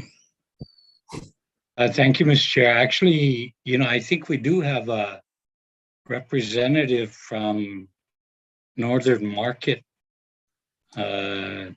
Attorney Calvo, because I believe at the last commission meeting, there were a number of questions that the commission had. If the commission is satisfied that everything is okay with that, I can move on to my part of this presentation. Okay. Well, let's confirm it with the board members. Question. So, Mike, you're going to present more information on the progress of Northern Market, or is that representative going to explain that? Because yes, we did have a bunch of questions, and I didn't make a note of what the questions were, but I think it's basically on the progress. And are they going to meet, are they going to be able to pay in full the balance that's due on the deadline of their extension? I And do they believe have we a can. plan? We want to see real. I'm not saying it's not realistic, but something comprehensive and with data backing it, such as loan commitments from bank, the amount that's owed, or something to show us that it's going to become a reality and we are going to be paid that amount that's due. Thank you.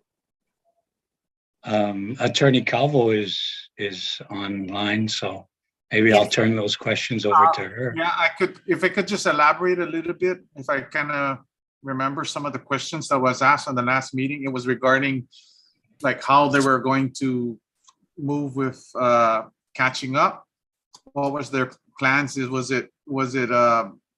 How were they, are they going to just develop the project and then include payments with that on the regular ground lease payments, or how were they going to approach it to catch up? That was one of the main questions. I believe Commissioner Camacho too, you had some very pertinent questions with regard to in that matter. So I know you wanted some questions with that. You want to elaborate on that? Yeah, basically, what is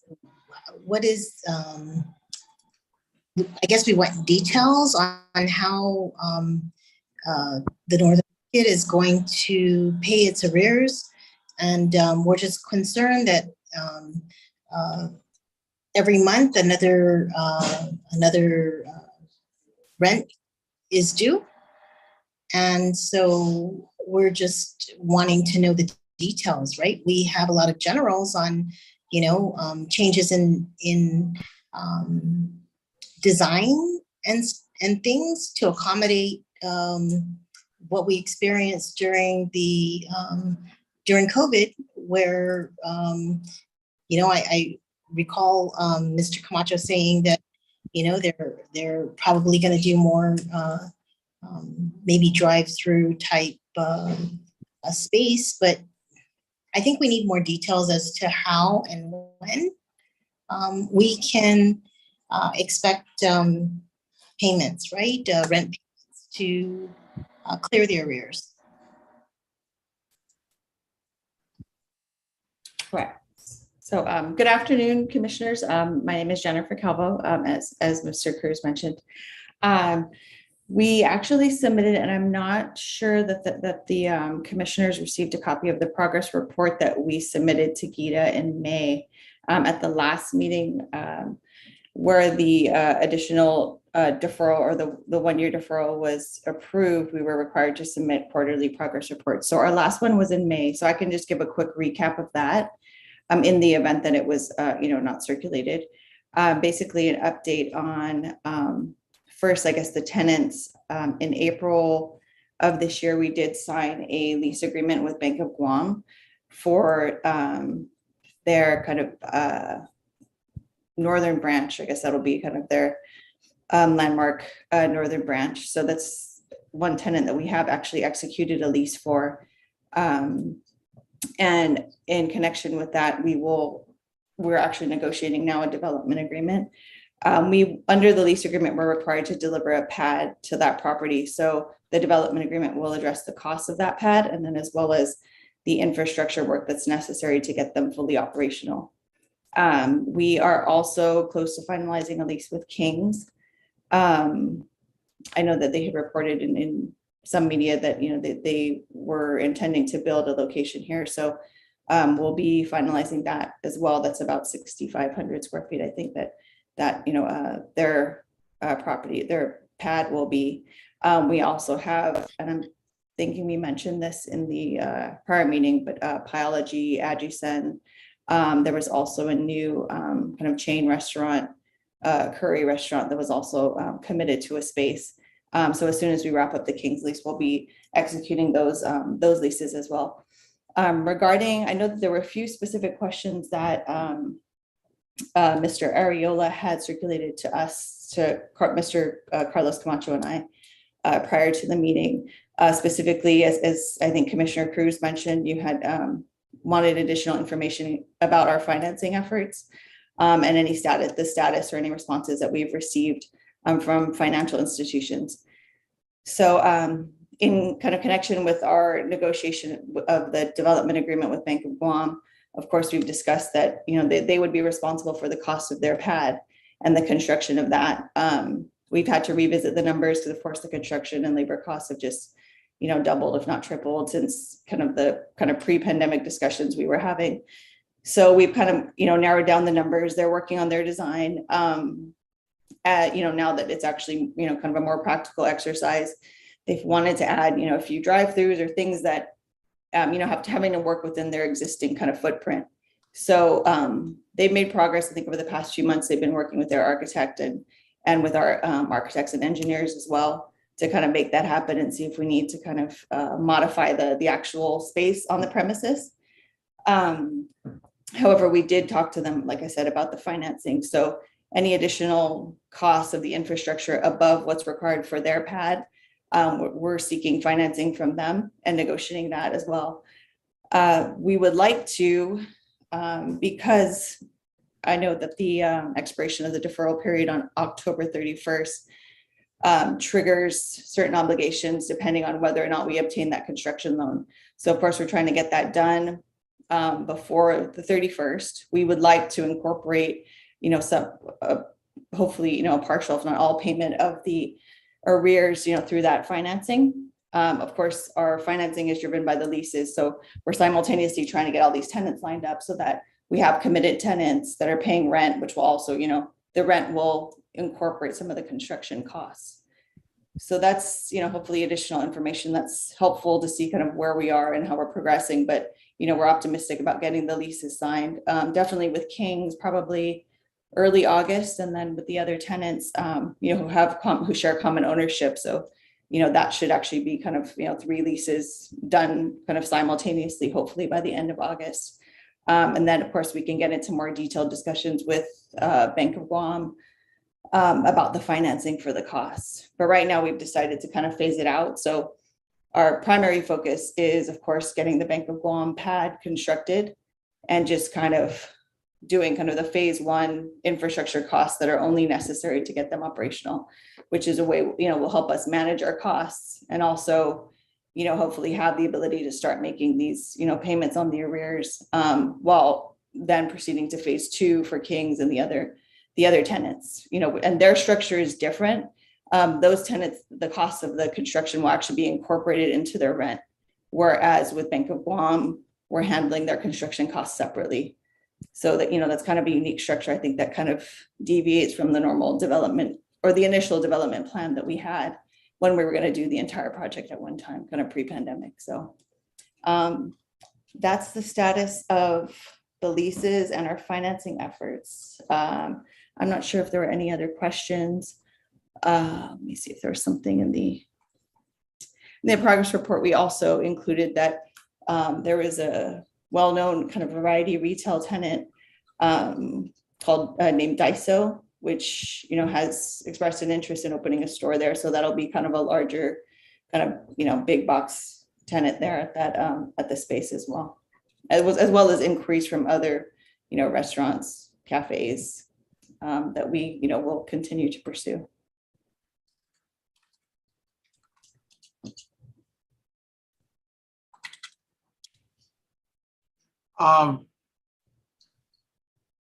Commissioner Camacho, did she address your question? I think what you did was you gave us an update on what you said. We probably didn't. You added some additional information with regard to the information you sent Gita in May. Yeah, I think this is a lot more detailed. Thank you, Attorney Calvo, for the information. It's good and reassuring to know that there are actual businesses and lease agreements in negotiations, and it sounds as though, again, as you mentioned, early August, end of August. So perhaps in September, we can get another status update to know whether or not how your progress with the Bank of Guam and the other tenants are coming along. Yes, I actually believe I think our next progress report is due August 10th. So like I said, we're, kind of working quickly to get, on the construction side, on the tenant side, on the financing side. And, we expect to have, a lot more kind of detailed information to provide in that August 10th progress report.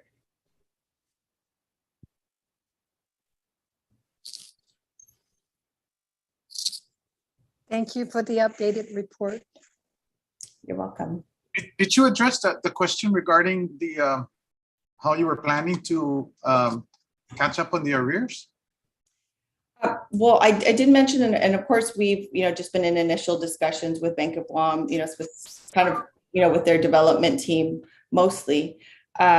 because like I said, once we get the leases in place, then we can kind of see, what kind of financing we're able to obtain. We would like to use that financing to, to include the payment of the arrears. I know that if the construction loan is obtained within the deferral period, then the lump sum payment is due. So Okay, I just wanted to get that. Yeah, I wanted to get that clear, basically, because one of our commissioners left off island today, and she's the one that was one. She brought that up, Commissioner Westling, and she's not here, so that was one of her questions that she brought up. Hey, Ron, this is Carlos. Hey, Carlos, good to see you, my friend. Go ahead. Jen described everything, but as she phased in the development approach, our financing is also phased in. So strategically, hopefully by August, we'll have a more detailed financial report on how we phase in our payment, because if we do phase one, for example, of the financial institution, that brings X dollars. We bring in the King's Restaurant, brings in X dollars.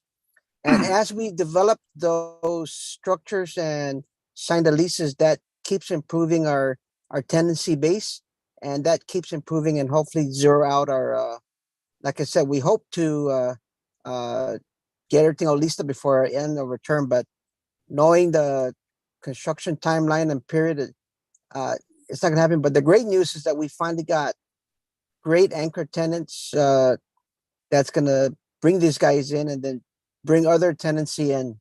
And from there, we should have more focus on how those cash flow comes in.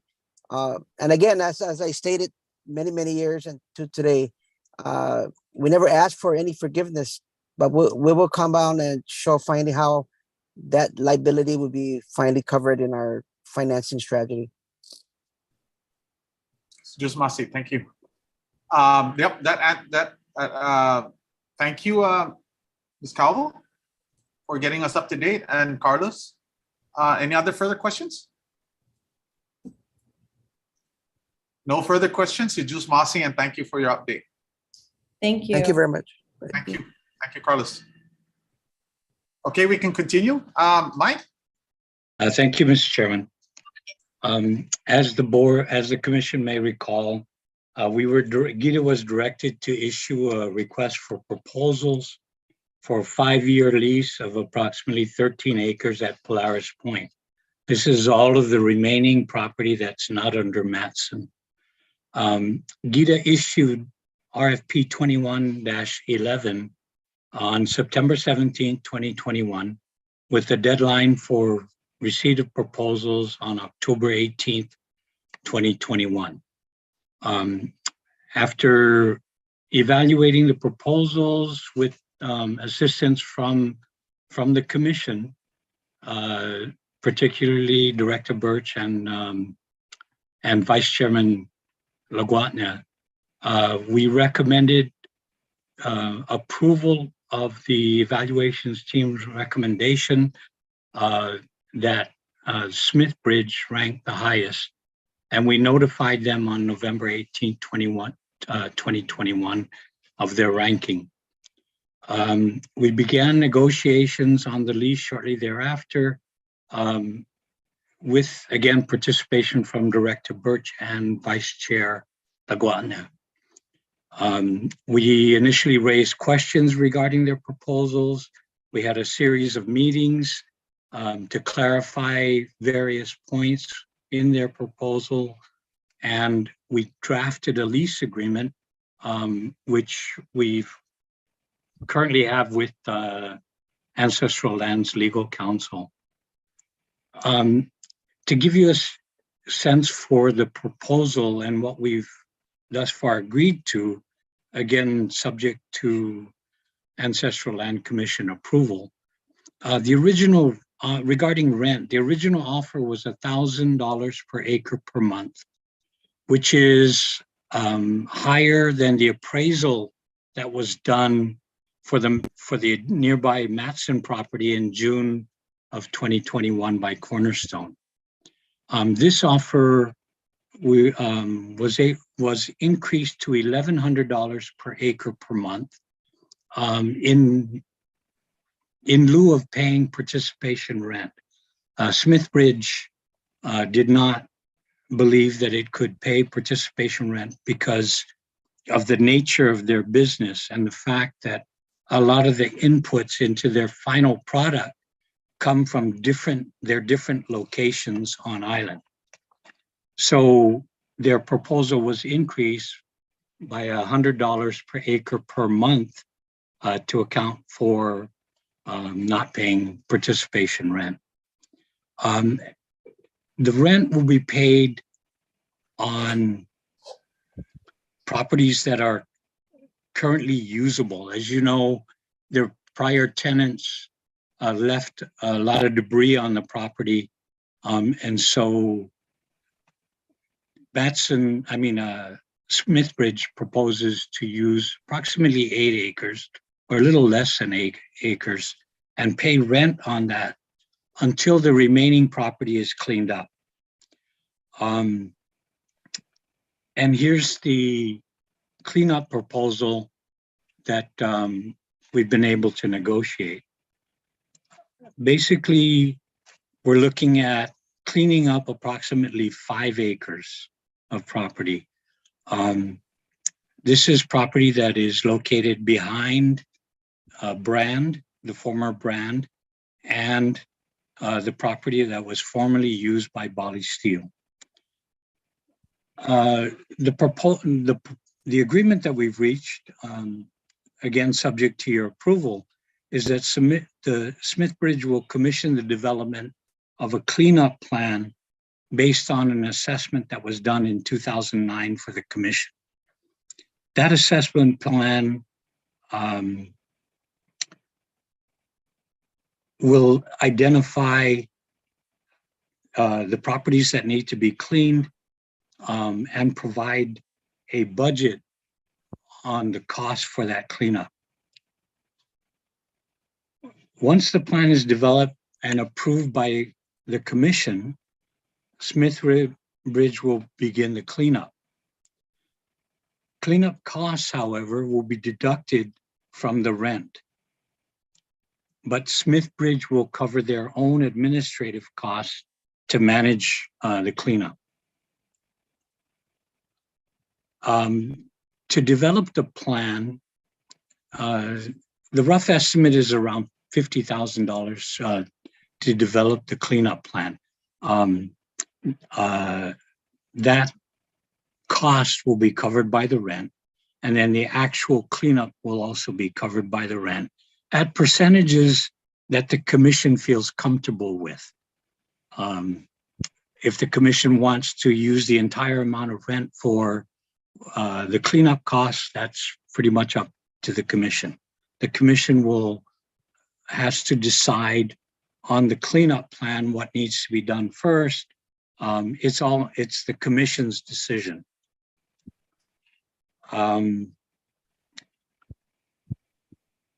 The term of the lease is 5 years based on the decision of the commission, although Smithbridge is interested in obtaining a longer term lease as soon as possible.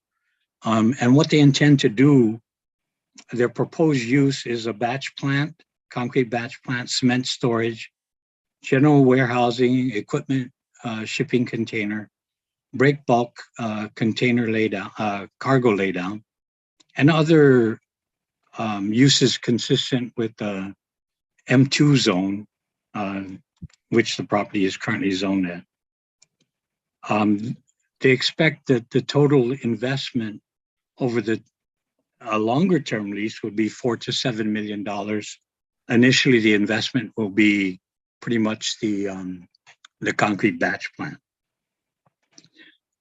With us today is Mr. Dan Swavely, who is representing Smithbridge, and I'll give him an opportunity to speak unless there are questions from the commissioners that they want to ask right now, but I'll turn it over to Dan. Thank you, Mike. That was a really very accurate synopsis of where we are. Smithbridge is really appreciative of the opportunity to work with the commission. I feel like we have a fair agreement on both sides.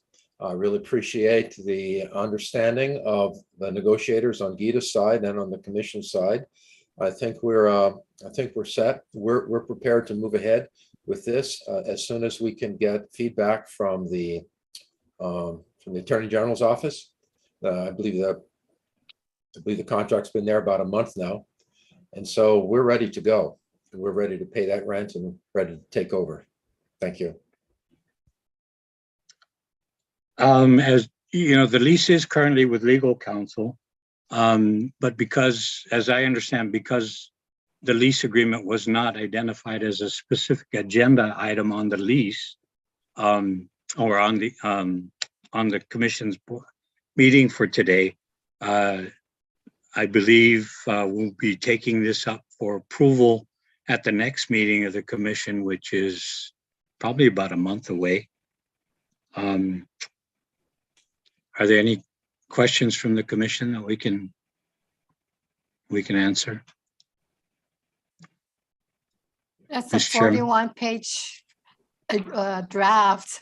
That's a lot of information that we really have to take a look at. So yes, I appreciate that we can table this for the next meeting. So it gives us all an opportunity to, really read that draft lease. Yeah, I think Attorney Tuff has something to say on the draft Yeah. proposal. If I could chime in, what might be helpful here is if we do I would suggest to the chairman, maybe create a subcommittee to go over the specific terms. I've talked with the director. There are some minor issues with some of the minor terms that I think will be fairly easy to iron out. But I think ultimately we will need the commission's input on the major terms and the structure of it more than anything else. And that's something that's beyond what I'm going to be able to do. That's a policy decision that will need to be made by the board. And I think if we get a few members to be able to go over it over the next few weeks and to kind of create a recommendation to the rest of the board, that would be, while I work on the detail oriented stuff, I think that would be the quickest and most efficient resolution to this. Okay. Notwithstanding the legal implications and some of the histories we've had on some of our leases in Gulf Guam, generally I like the proposal. It looks I like it. It looks really good. Just I have a couple of issues, but I don't think they're critical. I think they're just timeline issues. But overall, it looks pretty good. I read it over as much as I could. But I'm going to yield to our legal counsel, and basically based off of what he sees in the stipulations with the lease and what we need to do to change it. But overall, I like the proposal. And so you're saying, do we really need to have a subcommittee to look at it? We can't just take the proposal and look it over the next few weeks. And then, I mean, we could do that also and just address everything at the next meeting. Yeah, unless the I'm board. just thinking, my thought is that it's obvious Smithbridge wants to move on this quickly. And my worry is that we get into a situation where at the next meeting, we come up with one thing we want changed. And then by the time the next meeting rolls around, one thing we want changed. I see. So what and we you're get into that kind of stretch delay, and then I have to review it again for each. I see. So what you're saying is, want to be rushed. could facilitate it faster, Understand that. Resolve the issues quicker. Yeah. Yeah, I see. and I understand that you don't want to be rushed either. And so that's the thought then is with the subcommittee, you have that feedback back and forth over a period of days. And it can just be, just email correspondence and concerns. Okay. It doesn't have to be where we're meeting in person every few days or anything like that. But just to get a general direction of where the board would like to go with this. Okay. Mr. Chair, as Board far members? as timelines, Mr. Chair, Yeah. if we call a special meeting for this, that could be done by the 27th of July. But that special meeting, it means that we will simply concentrate on this lease, the proposed lease. Otherwise, our next meeting will be on the second week of August, which would be August 10th. I know Smithbridge wants to move forward on this. and they like to expedite it. For one, I've been on the negotiating committee, so I'm well aware of the terms. I don't have any issues with it, and so has our vice chair. So it's a matter of educating the rest of the commission on what we've I'm good with negotiated. that. I'm good with that. That's a good suggestion. Nick, So would you want to go with the special meeting on July we 27? could just hammer out the details and concerns there, and Between now everybody's and- in that okay. meeting. And then that way, any for it won't be delayed, and the concerns Yes. can be brought up. Nick, Yeah, Now that it's- works just fine, as long as everyone's on board with it. I'll be Um, available on that date. sounds Okay, good. so July Director, let's set a- 27, let's special set a- meeting. Commissioner Reyes? Commissioner Reyes Yeah, has to I, say- yeah, I think it's a great idea. I just think maybe we pencil in a week from today that if we had any concerns about it, that we could send an email at least to our Director Birch and just trying to open up so that the discussion is not a, not a lengthy discussion, but we can at least hammer out the issues, and we have a week to go over that for some of us who have not had the time to look at it, but we hammer those things out between now and next Wednesday. And I'm hoping that by then we have those issues cleared up so that the special meeting on the 27th, if it's able to happen, is a nice, smooth meeting. I could send you all a summary, but I would also need to wait for Nick's legal opinion on a few issues first. I think you Yeah, can I hammer can that get out my- by this week. Yeah, I think I told you I can hammer that out by the end of this week, so. Okay, so I'll wait for that before I send a summary. And hopefully that'll get everybody educated where we could go forward. I see Joey Leonguero had his hand up. Wait, Joey, yeah, you have your hands up. We have our budget meeting that day, That's the 19th. the Yep, that's 27th. a budget. Yeah, that's the 19th. This will be on the 27th. I have it on the, I'm sorry, I'm looking at a different, sorry, I was looking at different agencies' budget. Yeah, the Sorry about budget that. hearing, Sorry. Joey, will be on the 19th, so there won't be a conflict. Sorry, that was a different agency. Sorry about that. Yeah. Okay, can the board make a decision and vote on that special meeting, or we'll just iron things out and then have to vote on the next? What? Well, I once I you think set, that would be determined by what comes out of the meeting. The board would be able to vote if it wants to, but again, it depends on what issues get raised and how much we can work through Yeah. them. yes, we could So vote on it. basically, if everything is all okay and we ironed everything out, the board can make an approval of the agreement, correct? Correct. Correct. The only subject, only issue will be If this, there's Smith Bridge. We are pretty quick at making decisions, so we're on board. Okay. Seems like we're set, Mr. Chair, so I'll set the meeting for July 27, 2 p.m. That's Wednesday. Special me. meeting, Smith Bridge lease proposal. Okay, Very good. thank you. Thank you. Yes, thank you. Mr. Chair, Mr. Mr. Chairman, one last Mike. last item. The license agreement with Smith Bridge, between Smith Bridge and the commission expired June 30th.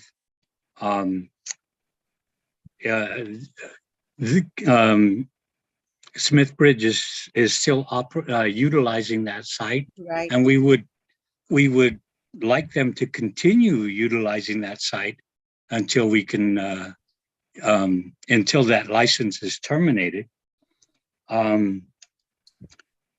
We could either extend the license, terminate it, or continue, and extend and continue their use of that. Our recommendation is that they continue utilizing the property, and that we charge a rate using the license rate for, we would prorate it until the license is terminated, which means that we would have a lease agreement in place. What's the So our difference? recommendation is to extend the license. What's the difference between the two agreements on the rate? I believe the license rate is a little higher because it was Short period. short period of time and smaller piece of property. That was at Commissioner Westling's recommendation. So I believe the amounts are, is it 1,300, Director It's- Birch? Yes, The it's around license is 1,300. 13. I forget on the lease. exact penny, but it's around 1,300 per acre. I'm inclined to just leave it at that previous agreement that we Just had. extend. Yeah, it's just under the extend it. license. Yeah, only, I'm willing to extend it only because I'm anticipating that we are gonna come up with an agreement with Lease Smith. agreement. The reason why I was very concerned about limiting that 3 months to 3, because I wasn't sure about the participation in the RFP. But now that it looks like it's inevitable that we might have, looking forward, that it's gonna, I'm not saying it is, but I'm at this stage of the game, I'm all in favor of extending it until and only insofar as we have this lease agreement finalized. So I don't know how the board feels, but that's So- my take on it. So we'll extend until the lease is terminated, right? Dan, is that using the license rate? Right. Dan, Totally is acceptable, Smith totally Ridge- acceptable on our part. Thank you very much. Okay, Yes, Mr. Chair, I think you need a motion and a second and a vote. to Okay, so pass that. basically, just to outline it, that first license agreement is going to be extended and only insofar as we come up to an agreement with this RFP agreement. If the agreement with the RFP for some reason falls through, then the license would be terminated. Okay, good to go. So we need a motion on the floor. Commissioner Reyes. I just wanted to say, should we just put a timeline on that though, just to be, The timeline, yeah, the timeline I mean, would the be, timeline would be maybe we do a 6 months again, or do we do, I'm not quite understanding if we basically, don't I'm get a limiting. license. I'm I mean, I know limiting- we want to move forward with a license. I'm just not, I'm just trying to think of what The kind of, license is, on what I wanted to do is, the license is basically contingent upon finalizing this negotiations with the RFP. So once that is finalized and signed, then that lease takes over and it would supersede the license. So if it takes a month, we find something going on, or it takes 2 months, 3 months because our due diligence found some things that delayed it, it would continue the license agreement without them having to come in and extend. So it's only it's kind of indefinite, but it's contingent upon the agreement we have with them. If we vote on the next meeting, the special election meeting, and we vote on it, then that would the license agreement once signed takes over. I mean the lease agreement would take over. So, Mr. Chair, what you're proposing is an extension of a month-to-month license agreement of the current Right, license. but contingent upon that RFP. If that RFP is falls through, it would basically null and void that license, at And least then for what- that 1 month. okay. Do we need to leave a stipulation in there in the event it doesn't, for some reason or another, whether it be an environmental issue on the property or something along those lines that, the RFP does not But happen? yeah, this is just basically for the license that expired on June 30th. So we're just extending that until what happens with the RFP. So if the RFP gets signed, the agreement with the GALC and Smith Bridge, then that takes over. If it falls through, then it basically kills the license also. Okay, Gita? so that's the other stipulation then, that if it falls through, then this license no longer continues. Is that what I'm understanding? Yeah, in essence, because we don't know how long it's going to, we might just within a month sign this agreement, have an agreement, and Yeah, but I mean, I'm hopeful for that too. I'm just saying that what if we have an environmental issue out there for some reason or another, and now this thing does not mature until a year or 2 years. yeah, 3 years, yeah. 'cause it could happen. So I'm just trying to make sure that, you know, we are in the right here since, you know, Okay, that's all. I'm just thinking of that. okay, Commissioner Lino, you had your hand up? Akin to such time, the continuance of the usage of the property until the lease agreement kicks in. So isn't it only proper to issue another license because it already expired on the 30th? I think one should set in so that we're all protected No, I don't think so. until such time until the lease kicks in. No, we're just No? gonna just extend that license, just like we've done with Yes. others. Yeah. Yes, we just- yeah. but you don't need anything in black and white, just let You don't it need to go. have no, we just, through board action, that's black and white. The Extending continuance of the usage. Yeah, continues, yeah. Okay. So no need to, No. although this, it expired already, so it's considered continuance to Yeah, hold and the usage of the, and Smith Bridge is asking for a continuance. right. So no need. Yeah, no need, unless director or our legal counsel says, but I don't see, we've done it before. What I would suggest, sorry, if I would suggest maybe just voting on a 1 month extension of the license, because if we're going to meet on this on the 27th, we'll have a greater idea of the picture at that time. Yeah, that's what I'm saying. I mean, you know, something to show Okay. that there is a continuance. Okay, our legal counsel is saying to go ahead and vote for an extension for 1 month. I'm fine with that too. So let's see, Commissioner Rios, I think that also takes care of your concern. So we're limiting it to 1 month. Yeah, yeah, thank you. I mean, I'm very, very hopeful that we will come to Same here. an understanding and completion of this. I'm very, very hopeful of that. I just think that we just should be very, very careful about timelines and putting closures on it. I would even recommend 2 months, just, you know, just for the sake of being extra careful.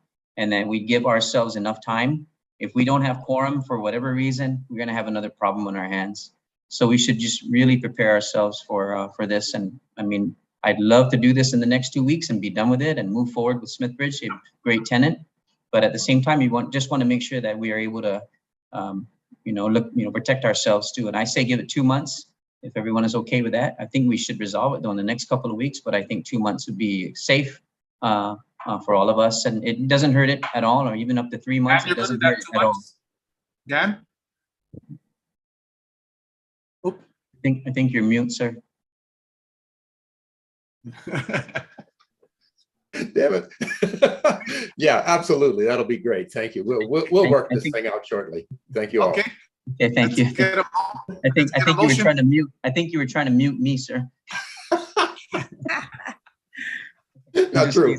I'm just teasing. Okay. Well, thank you for all that. I appreciate that. Thank you. Okay, can we get a motion?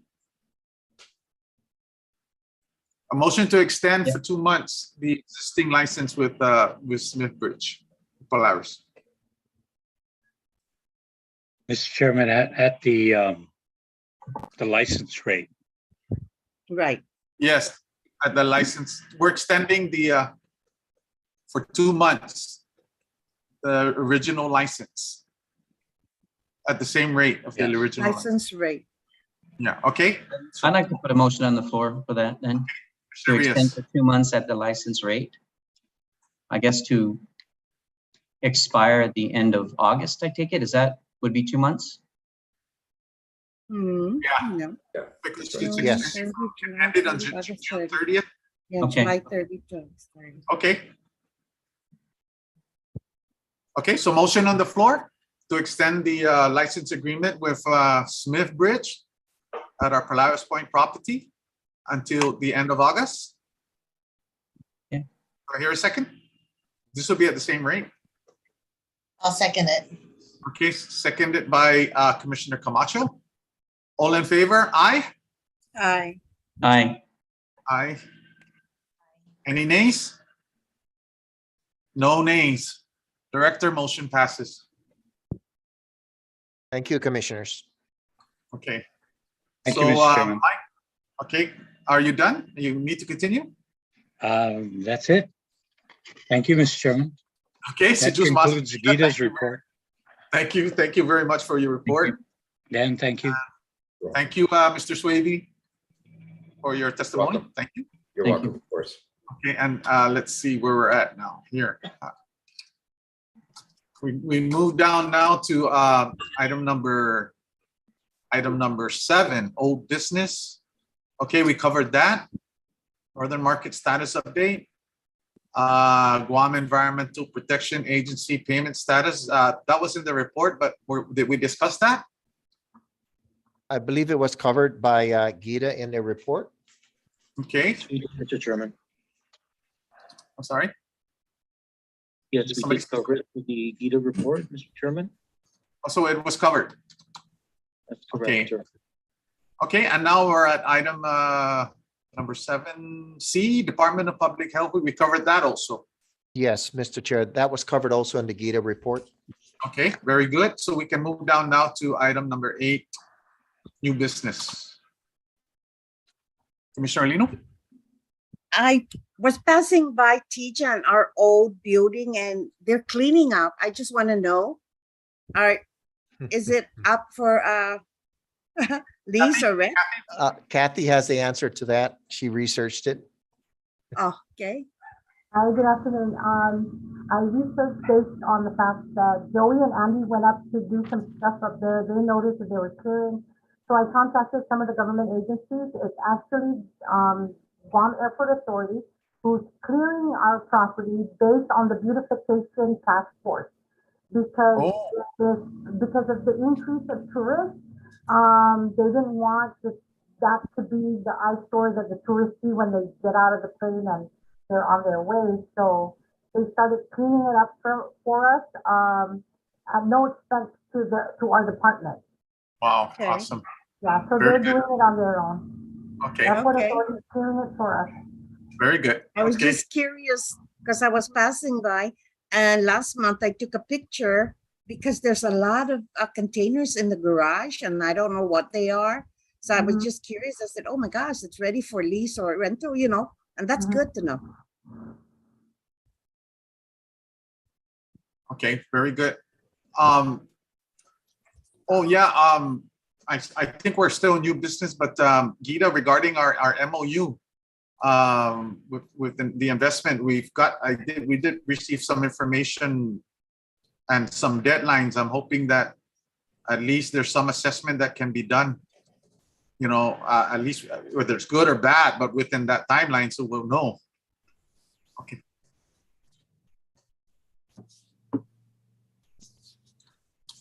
Okay, just wanted to bring that up. We did get, I'm sure you guys I got an email regarding that. I don't know if it's new, but there's new information on that proposal. So we're in new business. Anything else? No, Mr. Chair, there was no request for a new business. Okay, very good. Let's move down now to public comments. Public I have a comments. comment. I see we have Mr. Bishop. Bill Bishop. Buenas, good to see you. Hey, good afternoon. Thank you. Good afternoon, Bill. Hey, so I checked the court file on that $20 million case, the Jose Martinez Torres case. And it occurs to me you've been given some very incorrect information about that case from the AG's office, what they told you back in February when I asked about it. So I think you maybe need to demand from the AG's office that they give you the full story on that case as soon as possible. Okay. You want to elaborate? From what I can tell, AG's office agreed with Rosano's office to completely dismiss the case 2 years ago. To dismiss the case? Yes. I think you need to demand an explanation from the AG's office as to what's going on in that case or what went on in that case. Okay, can you be specific on, because there were several, I remember there was several different litigations going on with the same case, I think. What exactly was dismissed? The $20 million case, CV 11-2409. The one about where the motion was made by Mr. Charfers at the hearing a long time ago, and the estate attorneys took the matter to probate court instead of going to a civil court, regular superior court, civil court. What I recall was that the judge released, no longer wanted to hold that, I guess that funding was in a trust, right? The payments were in a trust, about 14 million or something. Correct. And then after so many years, he said, I'm not going to hold that. And Right, but that was also based largely upon what the representation made by the estate's lawyers to the Guam Supreme Court on the appeal that they had about another 20 or 30 or 50 million dollars more worth of land that they could use to pay off the $20 million owed if they lost the case. So were you still with the board when that decision was made? No. To release the funds? No, that was the month those funds were being held by the probate court. And but the Guam Supreme Court, well, I mean, the case was still being litigated until 2 years ago, from what I saw, looking at the file, it was 2 years ago this week that the AG's office just decided to dismiss the entire case. Agree with Rosano's office to just dismiss the entire case. Well, from what I gather with the board and what I remember is that nothing was dismissed. I mean, the board never agreed to dismiss anything. Just the fact that's why I think you need to demand an explanation. The funds were released, but the litigation is still in place. There was some stipulation with the court that said I cannot hold it, but the AG told us that no, we're still in court with it. But and you're saying that it's dismissed. Yes, that's what I'm saying. That when I asked the question in February, and we were advised that it's still at the Guam Supreme Court. There's some preliminary issues. I think that was a wildly inaccurate report. And from what I can see, because I went and checked the file myself after that, turns out the AG's office. Bill, I'm still confused as to what was actually dismissed. The case about whether the estate had to turn over $20 million to the commission for its for its trust. Is that what led to them releasing the funds, or they released the funds and then it was agreed to be dismissed or something, or what? I think that the probate court released the funds, but still the case was still ongoing, and if the government prevailed in the case, then the estate would still owe the $20 million back to the commission. And in fact, the estate had made representations to the courts that they have like $20 or $30 million more worth of land that they hadn't even sold yet. But it was no problem for them to pay back the money if they were going to be required to. So when I saw it was, we don't have. So as far as what I guess we're gonna have to address that to our legal counsel, Nick, regarding our litigation with the property now is owned by Cortec. Right. So what I can do is let me go up.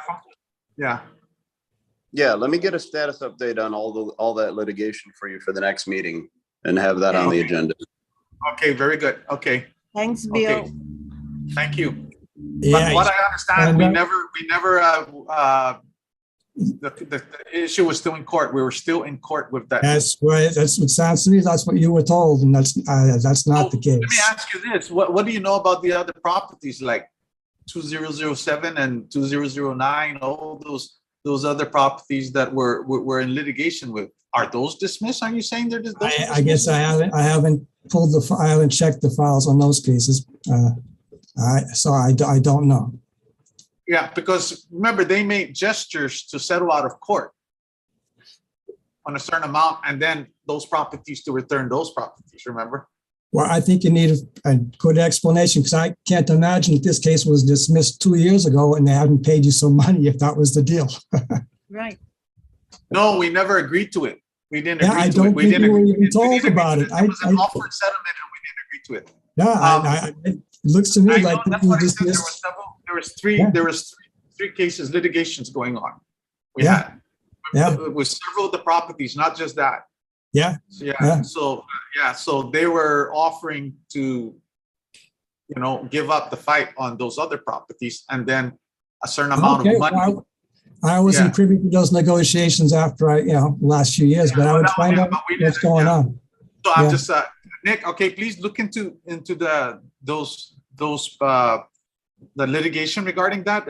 I know that the properties are there's several properties involved, not just that one that's in question, the 300 acres. There's several others in the same area, not abutting it, that we're in litigation with. Right, I'll give you updates as to all of them. So. Okay, very good. Anything else, Bill? No, thank you. I think you guys need to demand an explanation.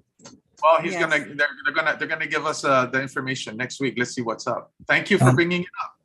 Yeah. Okay. Well, I mean, I put a lot of work into that case, so You sure did. You're just thrown away. Exactly. All right. Agreed. Okay. Thank you. All right. Thank you again. So anything else out there? New business? I mean, public comments? Sorry about that. Public comments? Oh, Mr. Chair, I didn't receive any other requests for public comments. Okay, very good. So our next meeting would be on the 29th, you said, Director? That'll be a special meeting on the 27th of July.